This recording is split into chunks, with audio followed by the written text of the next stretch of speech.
Hello there, Csaba Toth. I'm so glad to have you on the red couch today. Thank you so much for having me. And I know that your name is Hungarian because I have a friend with the same last name. So he's from Budapest. Mm. But I don't really know so much about your personal story. So maybe you want to start us off with a fun fact about you. Fun fact, I don't know if it's a fun fact, but when I went to university and I had to make some money, I used to work in nightclubs in the UK, protecting good people and negotiating with bad people to quietly and politely leave the venue. Oh, So, so that is how you became an interculturalist. well, that was the foundation because I've Oh, seen a that lot makes of sense. conflicts It's like that. There you learn to negotiate with people about, whether very they get politely. into the club or not. Mm, Yes, mm. gently. Yeah, awesome. Oh, you're a well-accomplished and well-known and award-winning interculturalist. You're very well known in our circle. How would you describe, the purpose? What drove you to this field? What's your why? I think often people expect a big, inspiring story that I wanted to change the world and inspire millions of people and those things. But the reality is that the best solutions are born out of pain and frustration. And let's be honest, I didn't understand people at Mm. all. Hmm. Most people didn't make sense. Sometimes I didn't even make sense to myself. And I thought, what is going on? There must be a secret to this, or there must be a blueprint or user's manual or something. So that's why I got into psychology and coaching, and I was reading a lot of personal development books. And I said, okay, wait, I'm not alone. People are struggling with this. But then when I did my first degree, I've got a master's in Italian linguistics, absolutely life-changing topic because my research was about the Hungarian, English, and Italian proverbs containing the word dog and horse. Oh, So you can imagine the amount of value that I brought to the UK when I came here in 2004, pretty much nothing. But then the second master's was more useful. That was about the implications in Eastern and Western European joint ventures. uh-huh. And that was really interesting because my research showed, which is known today, but that time it was weird, that the gap between the two generations in Hungary was much bigger than the gap between the new generation and the Western European managers, which technically contradicted everything that we learned about what all the academics claim that culture is country specific and stable. And I thought, no, look at the numbers. That's not true at all. But who are you to question the big boys? You know that exactly. That's not polite. So I got a good grade. And then I forgot about it. And I started my own company, a restaurant booking site. Because one night I was just reading in the kitchen. And you know the Dragon's Den, which is like the Shark Tank in the Yeah, US, yeah, yeah, when you have the entrepreneurs and they pitch to the millionaires. yeah. I was reading that book and I thought, I want to eat mussels. So, okay, where can I get it? And that's when I had the idea. Why can I look for a restaurant based on their menu? So that's how it started. And I created a restaurant booking website. So you can look for a restaurant based on the menu. The idea was fantastic. In reality, it was horrible because I had to realize that the menus change almost daily. And if the menu is not up to date, then it means nothing. So it turned into a promotional website and we sold different products. But the point is that we started with 35 restaurants. In 1 year, we had Just interrupt you 5,500. very quickly. Yes. Could you create a dating website on that basis? There might be some, but that's not exactly what I would Like, like to do this to is them. my profile for like the menu that I want to eat. No. It sounds like a fetish website, no? I mean, very specific niche. I think there's a market for it. Sorry, I think, this 30 degrees for 4 weeks. It's just mushed my brain. Go ahead, please. But it does sound exciting, to be honest. Now you mentioned it. Yeah, maybe there's a venture in there. You never know. I mean, sometimes the ideas seem to be good until you put it into practice and Yeah, then they don't work and we have to pivot. And I think, like entrepreneurs, we do that anyway. yeah. But the pivot was so good that it turned into a joint venture with 5,500 restaurants on the website. Wow. So it was great on paper. In real life, it wasn't because I couldn't work with the other CEO who was French. And that's when we ran into problems, and it wasn't pretty at all. We got to the point where we had to get out of business. We sold the shares. The Okay. business is still online. But that's when I started my research. That's when I remembered my dissertation. That how come that was the exact topic of my dissertation. The Uh-huh. department where I studied is number one in the world in its category. Harvard is number two on that list. I had years of experience. How come I couldn't put that theory into practice? It didn't make any sense. And I got certified in a lot of psychometric assessments, intercultural models, leadership models. And my assumption was that if all of these models are or were correct, there must be a huge overlapping part. There must be a blueprint of why people think and behave differently. And that's how Global Disc was born. Mhm. And since then, we have different products as well, but that was the foundation. So technical question. A lot of people know DISC. A lot of my, like my coaching clients would be people who know DISC. What's the difference between DISC and global DISC? So the name itself is the biggest advantage and disadvantage at the same time for the reasons Yeah. that you mentioned. Most people recognize it and they think that it's just a slightly different version of the one that they know and they used Ah, before. okay. So the concept of the four personality types has been around for 2,500 years, started with Hippocrates, the four temperaments. They use different metaphors, colors, and ism some Uh, revolting bodily fluids and yeah, whatever. But the underlying concept was the same. We are all a combination of the four types. yeah, But what's missing from all the psychometric assessments is the other 50%.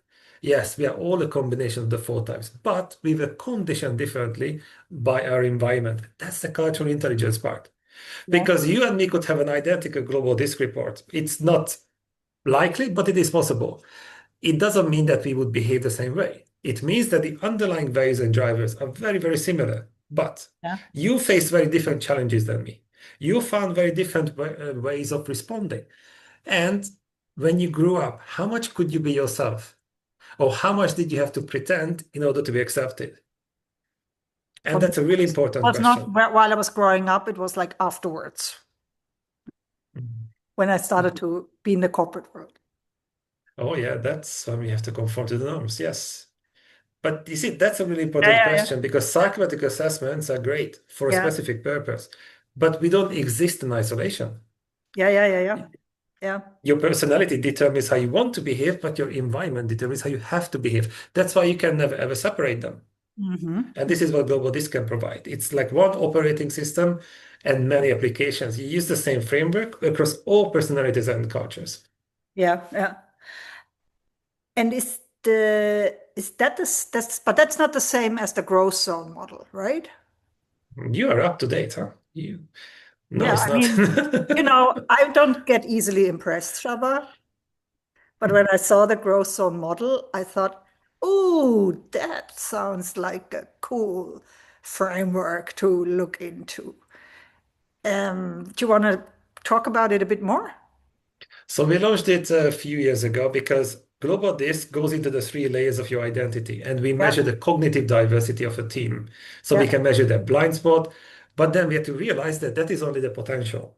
For yeah, success or disaster, there yeah. is something else that's missing, and that is the quality of culture.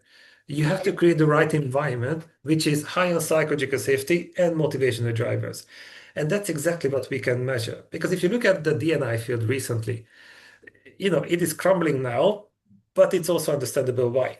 The topic is very important, but a lot of D&I experts focused on diversity or a tiny segment of diversity without doing anything about inclusion, which is needed to unlock the benefits of diversity. Mhm.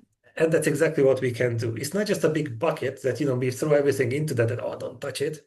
No, we can measure the biomarkers of high performance. We can break down psychological safety and motivational drivers into 8 subcategories. And then we can create meaningful conversations driven by data and rooted in science. We can turn these often invisible gut feelings into visible and applicable insights. And now I'm just making this assumption, although I did not fully understand what a biomarker is, but I'm making this assumption because Mhm. you have an assessment tool that works with teams for exactly like the type of people we want to support, global team leaders that work across countries in organizations and companies. Mhm. That when you present the data, even the most let's say, structured person will be impressed. Or terrified. Because, Or yes, I mean, terrified. But then, they want to do something about it, right? yes. When they're terrified. Yes, I mean, the numbers can be empowering or they can be terrifying depending on someone's self-esteem. It's like when you step on the scale, the number is too high, then we can get offended and say it's fake news, or we can make a more informed decision and go on a diet. Mm, So that's also important. But the problem is that if you look at psychological safety, it is the number one trait of high-performing teams. mm, Yet you ask any leaders, how would your team score on this?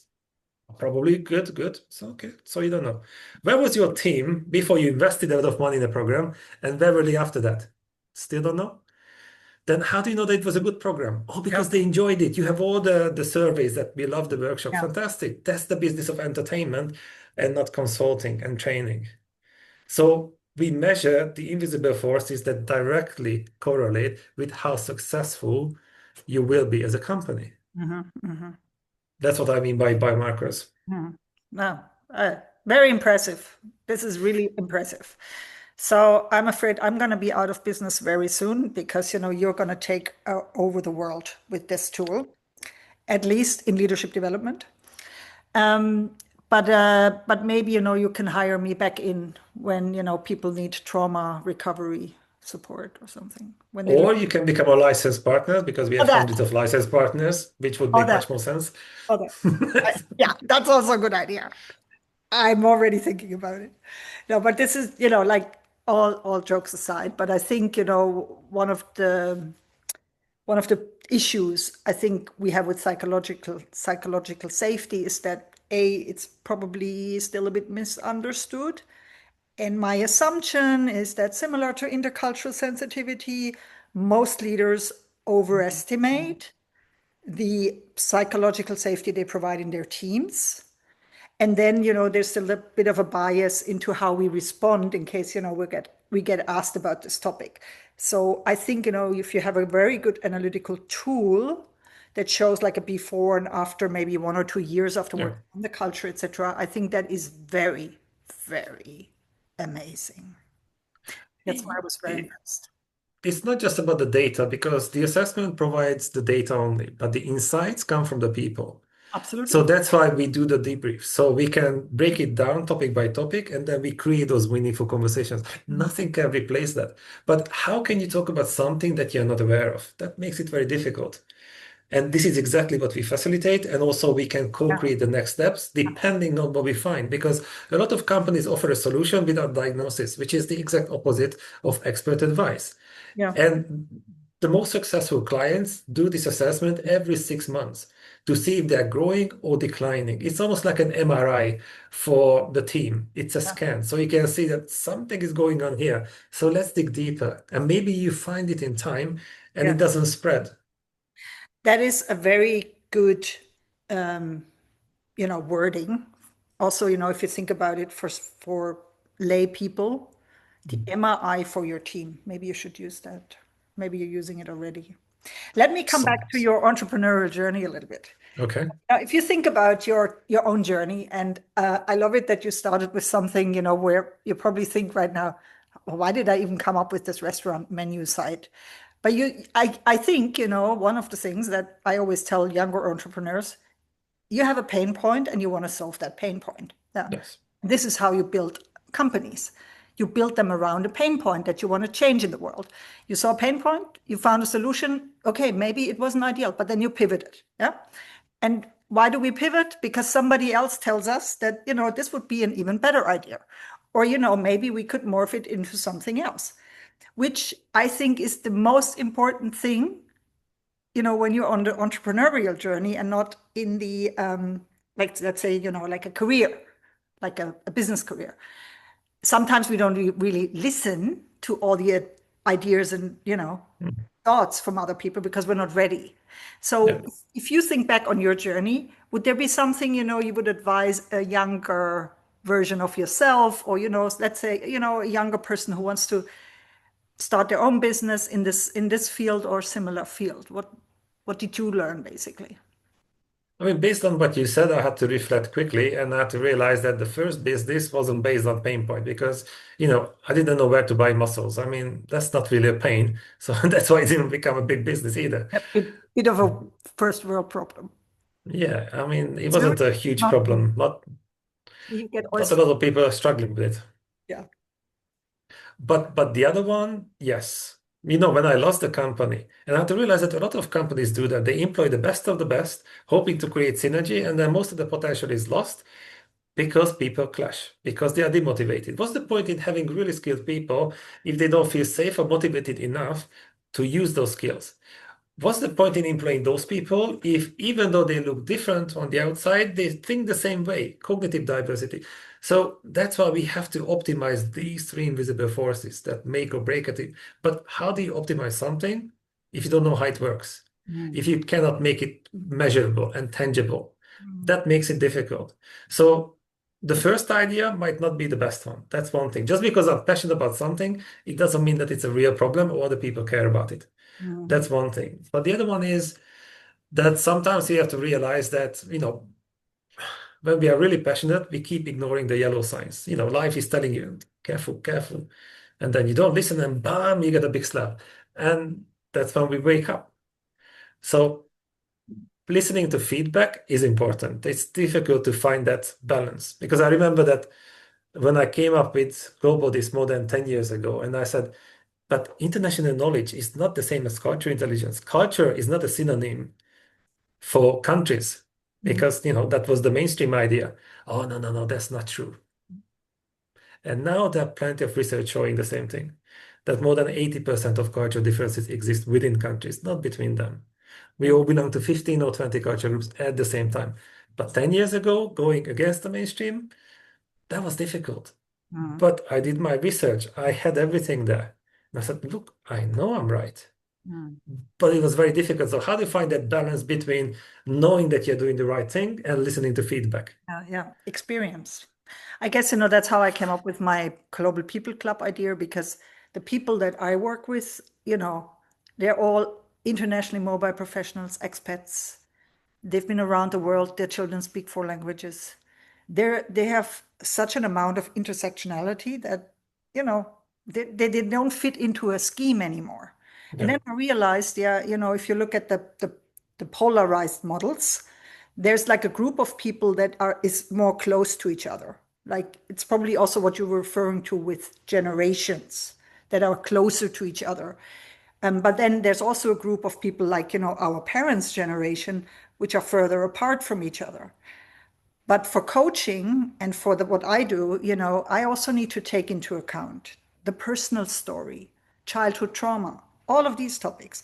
So, it is very complex. And I think, this is a bit of a downside, when we look at some of the traditional diversity training, like unconscious bias or the traditional intercultural training, that managers then have the illusion that they understand what's going on. But honestly, it's like this, it's a surface level idea of how someone probably, is operating. It's surface level. In order, to be a really good manager, I think you first of all need to start to operate on yourself, if we stay with the medical terms. To be honest, I think most of the models are not too bad. So I wouldn't complain about models or criticize them. The problem is when people don't know how to use them, or they promise more than they were designed for, or Mhm. they misunderstand them. Because if you look at the international models, because they're international, not intercultural, they are useful for global mobility. If I move to Switzerland, then I should know what is normal and expected. It's very useful. Yes, fantastic. But pretending that I understand Swiss people, that's not true. So there was a really interesting research in the Harvard Business Review where they compared a lot of different cultural groups, and they said that the poorest container of culture is country of origin, gender, and generation. Meaning that based on these categories, you cannot predict an individual's values and beliefs. It has nothing to do with science. Mhm. So for global mobility, yes, it makes sense. But if your success depends on how well you understand an individual in front of you, that can be truly misleading. That's why when I see on LinkedIn, when people post these, different charts that like culture map and things like that, oh, now I understand those people. No, you don't. but you can become more confident to make bigger mistakes more quickly. That's not good. Mm, It's a good starting point, but don't pretend that you understand individuals. You don't understand, you don't know how they think. No, what they conform to, that's a different story, not how they think and feel. mm. That's another good point, right? Amazing. And now we really went deep very fast. So that's good. What about education? Do you think we need to work on, when we think about leadership development, global mobility, HR managers or people and culture managers, as they're now called, what do you think they might need to understand better in their education that we could, for example, add to our master course in global mobility? To be honest, I believe in studying constantly. So I'm doing my fourth master's right now. Mhm. We cannot stop because the world is changing completely. But what most of the research shows now is that, there's a lot of buzz about AI, Mhm. but most of the success is down to people skills. Now, there's an unfortunate labeling, when they call them in the 60s soft skills Mhm. in the US, but they are business skills. So I would focus on how much they can understand themselves and others because everything is based on that. Mhm. Because the information is changing constantly around us. Mhm. So we have to learn how to get that information, how to be up to date, but nothing can replace how much you understand people, the rapport you can build, the trust you can build, the level of communication skill. Nothing can replace that. And I think that is going to be even more important in the future because you don't know what you can trust or what you cannot. You look at deep fakes and now you don't know what is real. Yeah. So what we have to rely on is the trust that we can build with people or communities. Yeah. Yeah. And I think that is Relationship. now a bit underestimated. Mhm. That is. Some people don't even know this is a topic. Yeah. I mean, I come across coaching clients who, they don't get it. They're like, what? Why is that important? Oh, okay. Yeah. No, I get it. Um, so Csaba, you're also an author, and I find your book title extremely funny, Uncommon Sense in Unusual Times. What is this book about, and how did you have the idea for it? So to me, that's about uncommon mindsets because I believe that personal and cultural differences are clashes of common senses. Mm-hmm. When you talk to someone and you have this feeling that, oh, what's wrong with this person? But they have no common sense. Then we Yeah. never think about the fact that they feel the same way about us. So, the level of pain and frustration is the same, but the reason is different. Yeah, yeah, And when we think about this concept, the uncommon mindset, then we realize that just because we disagree, it doesn't mean that they have no common sense or they are stupid. That's not the point. Life makes sense from that perspective. So let's find out what they can see that we cannot, what they know that we don't. yeah. And if we can see the same situation from different perspectives, we can make better decisions. And then we can learn how to respond instead of just reacting. So to me, that is the definition of uncommon mindset, which might be the definition of real cultural intelligence as well. Sounds And that is the also like, foundation. Trump another always says we need to learn to reconcile dilemmas, that we don't, things that, seem to be opposite and can't be reconciled need to be, we need to learn that if we want to be successful in the international arena. Do you believe that everything can be reconciled? Can be or can't be. Well, what's your opinion? No, I don't think everything can be reconciled. I I don't mean, think so either. we have, world geopolitical conflicts that we won't be able to reconcile them. I mean, but that's like on a bigger scale. Yeah. Um, I think, it's more about, trying to see, where are areas where we can find common ground. And for me, this is also the basis for psychological safety. Yeah? How could we agree and negotiate our collaboration in this global team so that at least, we can achieve our goals together? That doesn't mean we have to all believe in the same things, or we have to agree on politics, or we have to agree on religion, but we want to work together. We want to get something done together. And that unites us in a certain way. And in order to make that possible, we need to find ways to work together and agree on those. I mean, what you talk about is pretty much cognitive diversity, which is the only layer of diversity that has proven benefit in terms of performance. And I could show you a lot of case studies where you have a bunch of very different looking people, Mhm. but deep inside they look almost cognitively inbred. They think so similar. Mhm. And that's absolutely normal because, we like people who have common sense, people who think like us. That's one of the strongest forces in team dynamics, homophilic diversity. We like and trust people who are similar to us, especially inside. So that's why, when I see, yes. I'm not sure I'm talking about the same thing, but let's tell me where you're going. Okay. So we talk about the different perspectives, and this is what we need to reconcile. And Mhm. that's where the magic happens. But I think this can happen if you unite people in a goal, in a vision.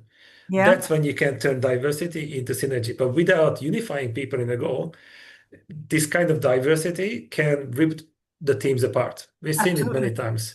So Yep. they need a good reason to want to reconcile something. And often that is the missing part, that vision, that mission, yeah, that's why we do it. It's almost like if we disagree now, I might think that Angie hates me, or Angie thinks that she's smarter than me. I said, well, yeah, maybe, but it's not a good feeling.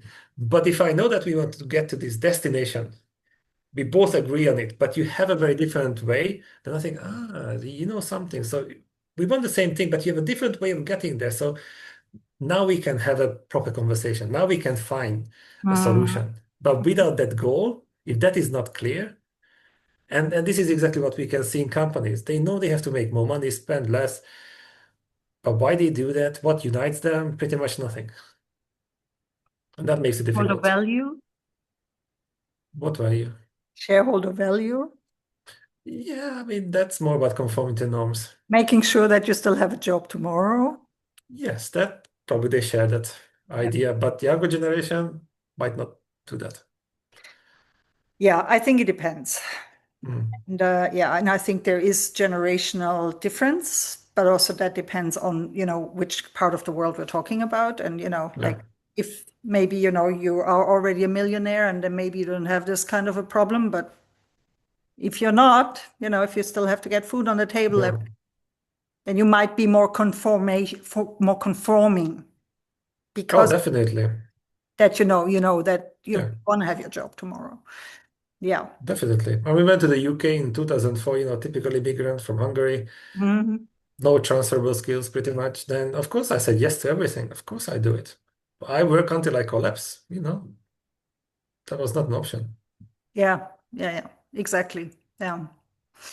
When you think about what's coming up for you, do you have any particular launches, events, programs you can talk about? The most important thing is in September. So that is the certification Hmm?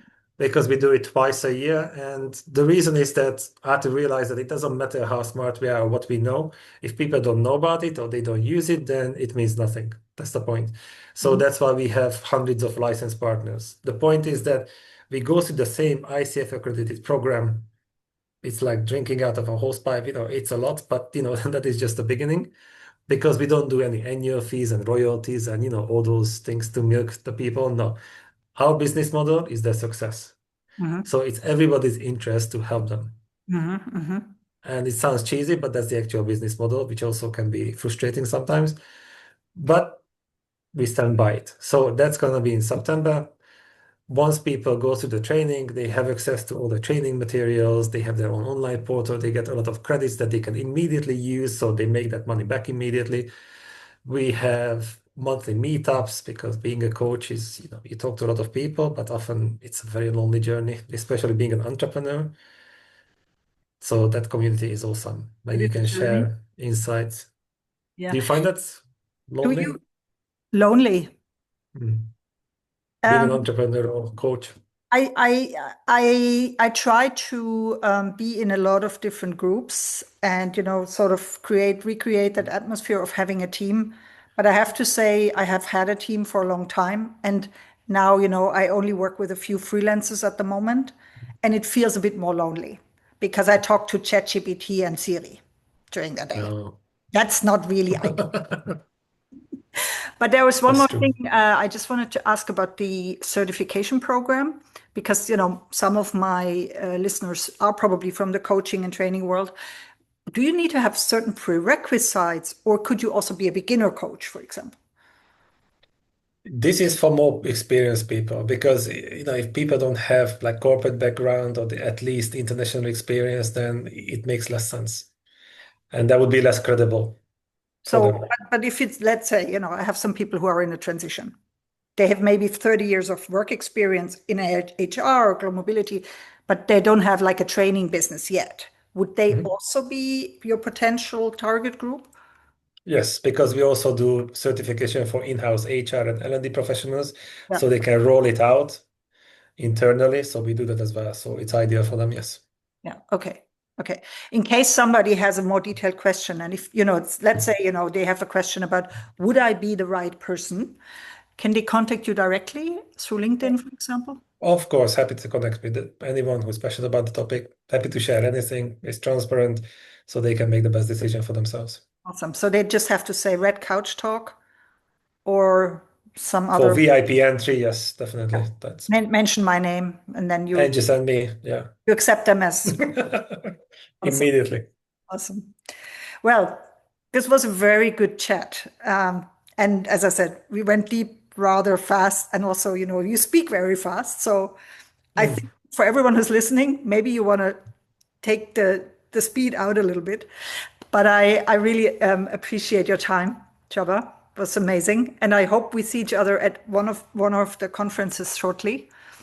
And if not, we should catch up again about the certification program. I'm now very curious to find out more, but we'll do that off. happy, happy Awesome. to catch up. Thank you so much for having me. It's true that sometimes I get carried away and I'm passionate about this topic. That, So, otherwise, you would not survive being an entrepreneur if you're not passionate no. about what you're doing. This is amazing. So Yeah. thank you so much. Thank you so much. Thanks.